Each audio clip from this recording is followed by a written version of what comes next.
Shalom Bapak Ibu Saudara. Renungan pagi kita hari ini kita ambil dari Yesaya 54 ya, Yesaya 55 ayat 8. Saya bacakan ya. Sebab rancanganku bukanlah rancanganmu dan jalanmu bukanlah jalanku, demikianlah firman Tuhan. Maka di bagian lain dibilang ia ajaib dalam keputusan dan agung dalam kebijaksanaan. Hari ini kita mau coba mengerti jalan-jalan Tuhan itu seperti apa ya. Saya mencoba men-sharekan aja dua hal. Yang pertama bahwa Tuhan selalu bergerak maju dan membuat sesuatu yang baru. Nanti saya kasih contoh-contohnya. Yang kedua, Tuhan punya waktunya sendiri ya, yang tidak bisa kita paksakan waktu Tuhan ya. Yang pertama dulu ya, bahwa Tuhan selalu bergerak maju dan membuat sesuatu yang baru. Saya beri contoh aja lah dulu. Yang pertama Saul. Kalau Saul gagal menjadi raja, Tuhan nggak coba-coba reparasi Saul, tapi ganti dengan Daud, bergerak maju, melakukan sesuatu yang baru bersama dengan Daud. Kemudian kalau lihat generasi pertama Israel ya gagal, nggak juga coba-coba direparasi, tapi ganti dengan generasi kedua bergerak maju ya. Kemudian kasusnya gereja yang sudah pecah ya, dari gereja mula-mula pecah menjadi sekarang ini puluhan ribu denominasi.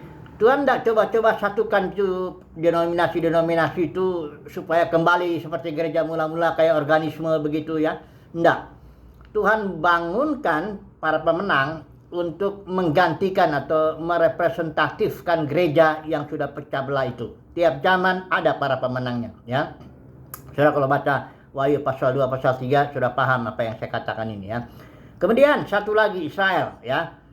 Ada banyak orang percaya Israel nanti dibangunlah nanti di sana bait suci ketiga dan sebagainya begitu, ada antikristus datang sana. Saya nggak percaya itu akan terjadi ya.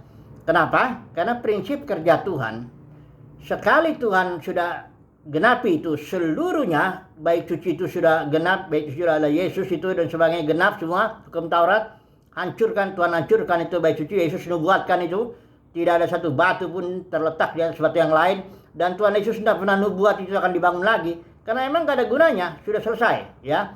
It is finished, di kayu salib Yesus bilang udah.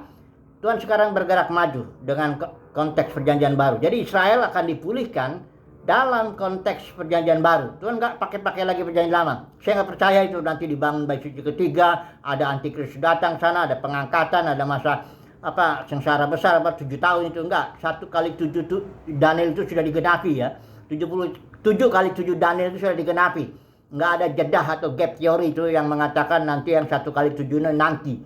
Ya, itu enggak ya. Karena prinsip kerja Tuhan selalu dia bergerak maju dan membuat sesuatu yang baru. I will make all things new, kata Tuhan ya. Jadi dia nggak pernah mundur-mundur berbuat sesuatu yang lama-lama begitu ya. Sebabnya kalau kita mau berjalan dengan Tuhan, ya kita harus bergerak ya.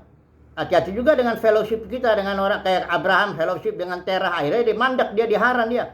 Berhenti perjalanan imannya ya. Nggak bisa begitu saudaraku. Kita harus bergerak maju begitu ya. Terus ya. Nah, kemudian yang kedua kita ambil waktu Tuhan ya. Bagaimana nih dengan waktu Tuhan ya? Nah, udah banyak nih orang berbicara soal waktu Tuhan. Karena memang waktu Tuhan tuh betul-betul nggak sama dengan waktu kita. Cara Tuhan nggak sama ya. Coba dulu kita lihat contohnya. Waktu Tuhan Yesus masuk ke Yerusalem, dia naiknya keledai ya. Saya pernah lihat tuh kalau dulu ya masih kecil tuh film-film koboi itu kalau koboi itu masuk itu bawa naik kuda dengan keributan ya, bikin debu gitu masuk kota itu gempar gitu dan kayak rusuh lah gitu ya, jalannya tuh rusuh lah ya, bisa bayangkan kuda itu kan cepat sekali ya.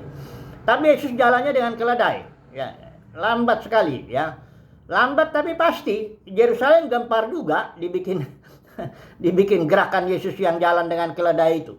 Jadi waktu Tuhan itu seperti itulah ya, kelihatannya lambat tapi sangat pasti dia pasti terjadi apa yang direncanakannya ya. Jadi kita nggak bisa paksa waktu Tuhan ya, kita harus sabar.